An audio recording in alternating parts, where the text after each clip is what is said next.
Hər vaxtınız xeyir. Bugünkü müsahibəmiz həm mövzusu, həm də coğrafiyası ilə bir qədər fərqlidir.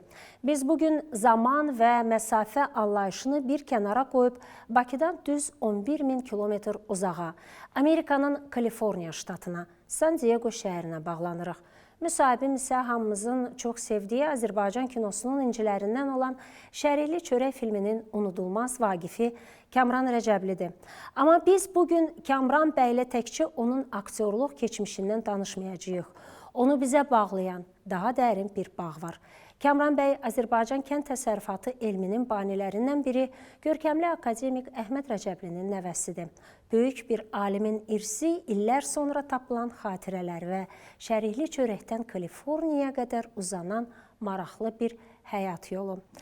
Kamran Rəcəbli bizi San Diego'dan salamlayır. Hər vaxtınız xeyir Kamran bəy, eşidirsiniz bizi? Sabahın xeyir, eşidirəm sizi. Əvvəlcə bugün məni dəvət etdiyiniz üçün sizə təşəkkür etmək istərdim. Mən sonsuz təşəkkürümü bildirirəm ki, siz bizə belə gərgin iş qrafikinizə baxmayaraq razılıq verdiniz ki, xatirələrinizi bizimlə bölüşəsiniz. Elə fürsətdən istifadə edərək biz sizin elə özünüzün də bir qədər həyatınıza qısa nəzər salacağıq. Necəsiz? Gəlin elə hal-əhvaldan başlayaq. Mən çox yaxşıyam, çox sağ olun. Neçə ildə Amerikadasınız və hər halda fürsət düşəndə Azərbaycana gələndə Əhməd bəyin məzarını da ziyarət etmək imkanınız olur. Onun zamanında yaşadığı ev sökülüb, onun yerində park salınıbdı. Mirzağa Əliyev 126-da yaşayırdı Əhməd Rəcəbli. Bəli, mütləq gəlirəm. 30 il Amerikada qalıram, San Diego'da, Kaliforniyada, ondan əvvəl Rusiyada oxumuşdum üniversitetdə. Azərbaycan dilində biraz mümkün deyil mən üçün danışma. İcazə verin ki, mən Rus dilinə keçim. Buyurun, sizin o xatirələri fərq etməz hansı dildə bizimlə bölüşsəz xoş olar. Çox sağ olun. Xalidə xanımın oğlusunuz. Əhməd Rəcəblinin 2 övladı olubdu. Bir Nigar xanım Rəcəbli, bir də Xalidə xanım Rəcəbli. Əslində çox maraqlı bir fakt baş veribdi və Xalidə xanım ailə həyatını qurub məhz zamanında Əhməd Rəcəblini sürgünə göndərmək üçün verilən sərəncamı imzalayan adamın oğluna. Amma buna baxmayaraq o öz qızına, həmin onun demək olar ki, düşməninə, onun öz ailəsinə gəlməyə imkan yaradıbdı. Əhməd Rəcəbli был, конечно, очень интеллектуальный человек и очень интересный человек. В то же время он был по-своему наивный, по-своему очень открытый, душевный человек. Даже своих врагов он всегда прощал и даже не представлял, что они могут быть. Я помню историю, которую рассказывала мама, что бабушка была всегда очень, конечно, недовольна тем, что его друзья его предали, и тогда его в 1937 году забрали. И человек, ближайший друг его, написал донос на него. А Ахмед Раджабли говорил: Филя, ты пойми, что он специально перепутал даты, только для того, чтобы дать мне возможность в какой-то момент реабилитироваться. Моя бабушка говорила: ну что ты говоришь? Да он был в таком состоянии, он просто перепутал эти даты. Как ты можешь верить в то, что он специально для тебя это сделал? Он говорит: да, Филя. Я знаю, что он это сделал, чтобы когда-то меня могли реабилитировать. И действительно его реабилитировали, и эти даты как-то ему, наверное... Kamran Rəcəblisiniz. Amma atanızın soyadı Atakişiyev olub. Necə olubdu ki, siz Rəcəbli soyadının davamçısı oldunuz? Вы знаете, когда дедушка умирал, он вызвал отца и сказал: Тофик, ты знаешь, у меня больше нет продолжать рода. Если ты согласишься, может, мы поменяем фамилию Камран. И отец согласился, и дедушка был бесконечно рад, потому что я последнее звено в его родословности. А фамилию поменяли, мне было тогда 3-4 года. Я поменял фамилию на Аtakişiyev, согласие, конечно. Və Rəcəbli xatirəsini yaşadırsınız. Əhməd Rəcəbli tanınmış bioloq olub, seleksionist olubdu və saysız növdə meyvə sortları, tərəvəz sortları məhz onun sayəsində bizim bu günümüzə çatıb və bildiyimə görə o həm də həm həyat yoldaşının və eyni zamanda övladlarından da birinin adına meyvə adı verib. Совершенно верно, это правда. Ну, во-первых, я хотел сказать, что он был не только даже селекционер, он начинал как врач, он учился в Петербурге, только после этого он уехал за границу в Италию учиться генетике, потом стал селекционером, агрономом, и действительно называл некоторые фрукты именами своих близких. И бабушкиным именем есть имя Яра, так что ему нравилось выводить новые сорта и давать им имена близких своих людей, потому что он любил свое дело так же, как он любил своих близких. Həyatı elə özünün düşünürəm bacarığı, biliyi, savadı kimi də çox şaxəli olub. Əslində bir çoxlarının bu fakt bilirlər bu faktı.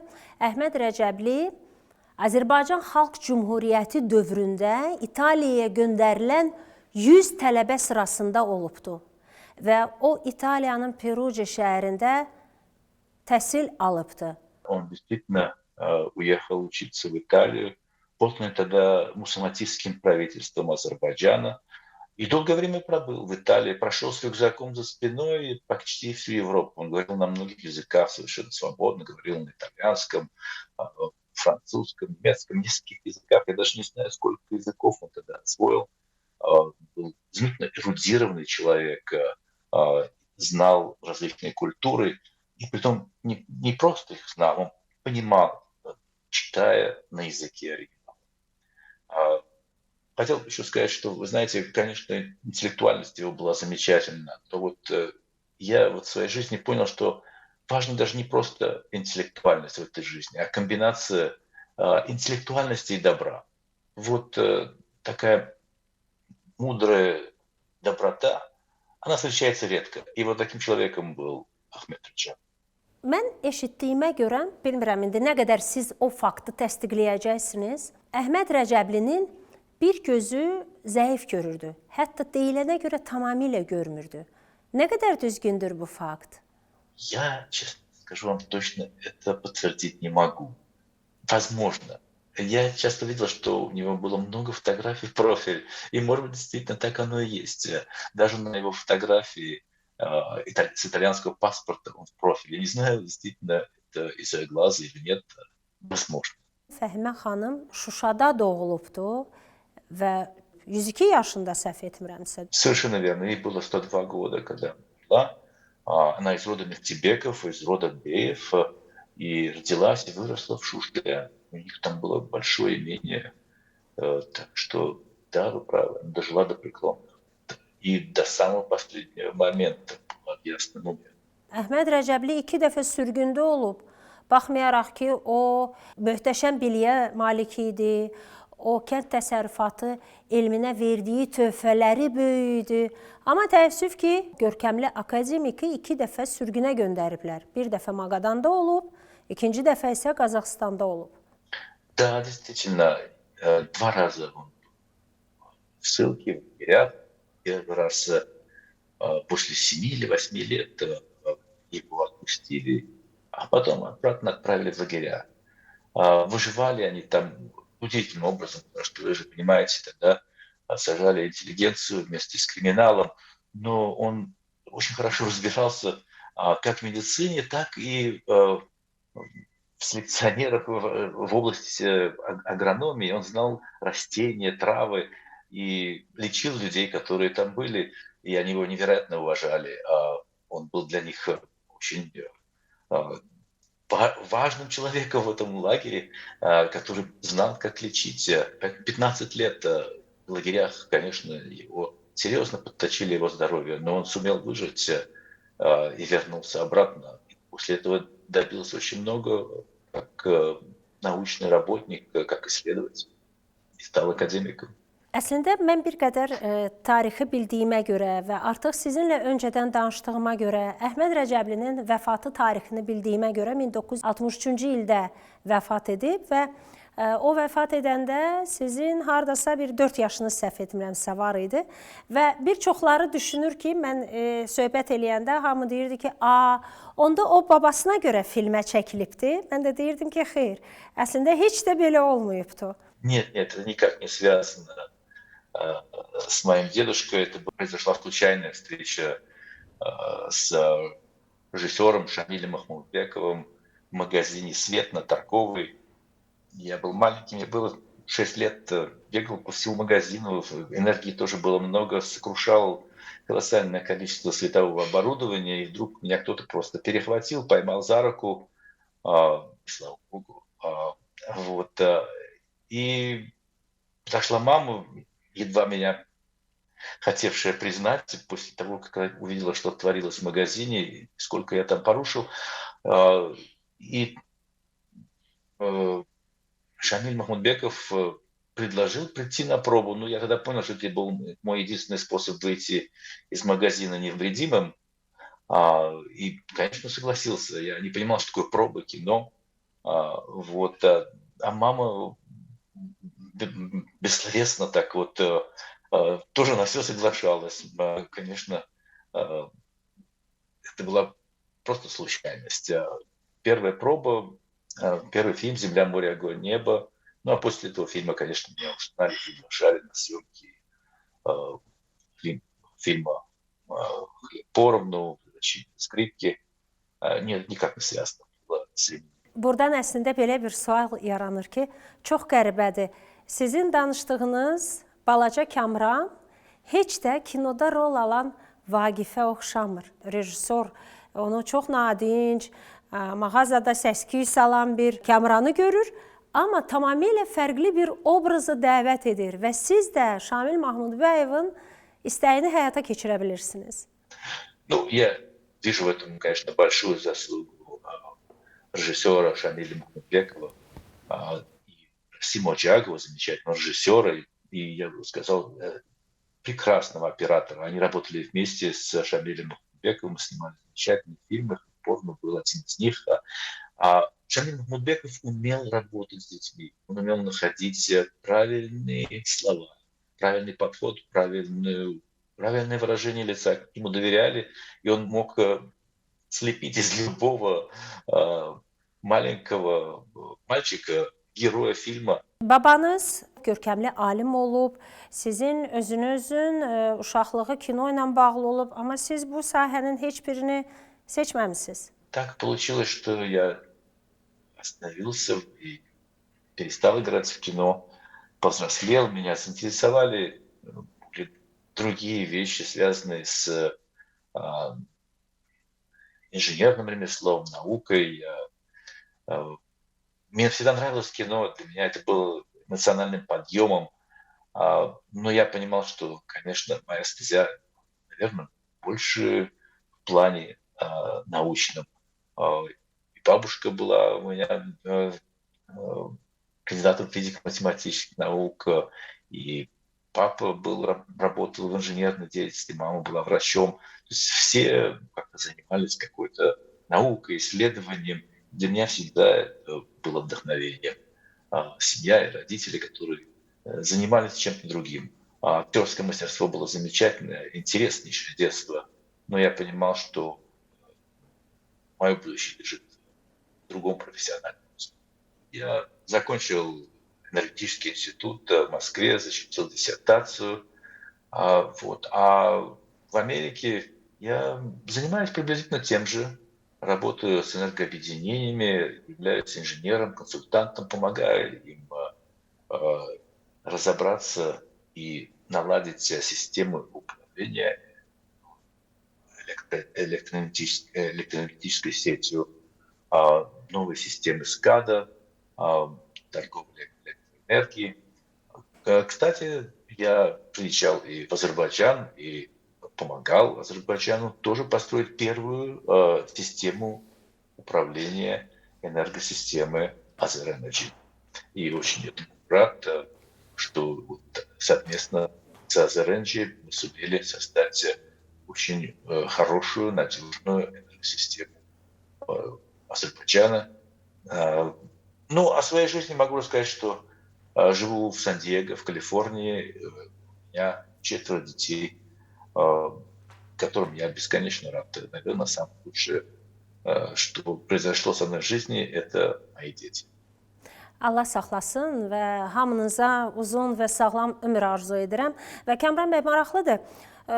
Biz Əhməd Rəcəblidən həm də danışırıq və onun ruhunu yad edirik. O tanınmış, bir daha qeyd edirəm, bioloq olub, akademik olub. Fəhimə xanım isə onun həyat yoldaşı, fizika elmləri üzrə ilk elmlər namizədi olub. Бабушка была уникальный человек. Я вам скажу, что она была очень скромной женщиной, но женщина кремень. Сильная, умная, методичная, расчетливая женщина. Я думаю, что когда Ахмед Джабли женился на молодой девушке, я не знаю, сколько ей было, 16, 17, 18, 19 лет, я не знаю, что женились очень рано. Он не понимал, а может и понимал, с какой женщиной он будет строить семью. Она стала действительно первой женщиной-кандидатом физико-математических наук. Когда Ахмед Аль-Шабли был в ссылке, она работала на 3 работах, преподавала в 3 различных институтах и университетах. В АГУ и Астахим уже был тогда. Как она справлялась с 2 детьми, я даже не представляю. Выращивала их. Она очень сильная женщина, я всегда восхищался ей. Я горд тем, что, в общем-то, то воспитание, которое я получил, я в основном получил от бабушки.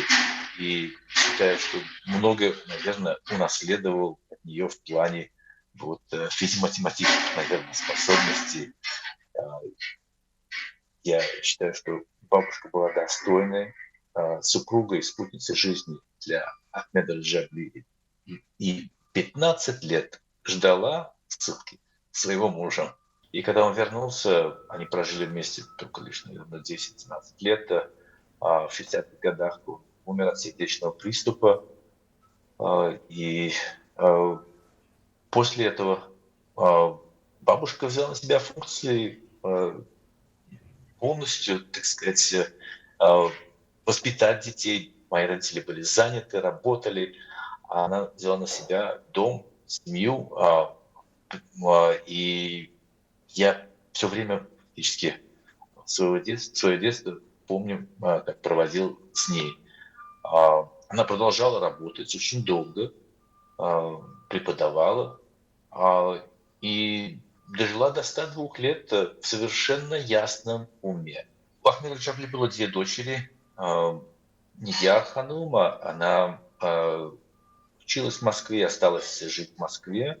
Химик, кандидат химических наук, работала в нефтяной области нефтяной промышленности в исследовательском институте в Москве, достаточно знаменитом институте. А мама была врач, она закончила медицинский, тоже училась в аспирантуре в Москве, в одной из очень именитых клиник Геймгольца. В детстве я провел, играя с моделями глаз в ее офисе, пока она училась в аспирантуре, мне девать было некуда, и поэтому я проводил очень много времени в ее кабинете, наблюдая даже за операциями хирургическими, которые мне не разрешали наблюдать. Ну и вот после окончания аспирантуры, отец тоже закончил аспирантуру в Москве, мы все вернулись в Баку, и я проучился в школе. А мама продолжала работать в области медицины. Она была замечательным хирургом, микрохирургом. Ну, а тетя моя, Герханум, она осталась в Москве, вышла замуж, у нее не было детей, но она была такой натурой исследовательской, научной, строила карьеру химика, исследователя. И достаточно преуспела в этой области. Она часто приезжала, не часто, она приезжала каждый год, приезжала летом в Баку, оставалась у нас на лето, а потом опять возвращалась в Москву. Религиозно приезжала каждый год. Супруг ее был довольно известным историком, он занимался опричниной временами Ивана Грозного. Он был член-корреспондент Московской Русской Академии Наук. Интереснейший был человек, веселый такой, вот, многосторонний, эрудированный, много знающий. С ним тоже всегда было интересно пообщаться. Всегда мне советовал прочитать какие-то книги, и я многому, так сказать, научился от него, потому что он любил читать вслух. Он читал нам каждое лето, когда они приезжали к нам в гости, он читал нам вслух Чарльза Диккенса, Эдгара Аллана По, а мы, дети, собирались вокруг него и слушали его часами. У него был хороший голос, он читал с выражением, и это запомнилось мне на всю жизнь. Çox istərdik ki, Əhməd Rəcəbli kimi görkəmli belə bir insanlarla həyatda real olaraq onlarla danışaq, onları görək, Fəhimə xanım kimi. Çox təəssüf. Allah hər birinə rəhmət eləsin, valideynlərinizə rəhmət diləyirəm. Və Kamran bəy, sizə sonsuz təşəkkürümü bildirirəm ki, vaxt ayırıb suallarımızı cavablandırdınız. Əslində, saatlarla sizinlə söhbəti davam etmək olar. Çünki həm öyrənəcəyimiz bir çox şeylər var, həm də sizin də düşünürəm bölüşəcəyiniz çox xatirələriniz var. İnşallah söz verin ki, növbəti bizim görüşümüz Azərbaycanda olacaq və yollarımız məhz Bakıda kəsişsin. Вы знаете, это и мое желание. Я тоже надеюсь, что нам удастся встретиться в Азербайджане и пообщаться. Где бы я ни был, мое сердце всегда остается и останется в городе Баку, там, где я, в общем-то, вырос. Вы знаете, по-настоящему мы счастливы только один раз, когда мы дети. Вот я был счастлив в Баку. Я надеюсь, что мы непременно с вами встретимся и пообщаемся воочию, когда представится такая возможность. Буду рад. İnşallah. Спасибо вам за интервью, которое вы сегодня со мной провели. Мое время всегда в вашем распоряжении. Всего вам доброго. Çox sağ olun. Bugünkü müsahibimiz görkəmli akademik Əhməd Rəcəblinin nəvəsi, uzaq Kaliforniyada yaşayan Kamran Rəcəbli idi. Tariximizi və dəyərlərimizi yaşadanlarla söhbətimiz hələ davam edəcək. Sağ olun, salamat qalın.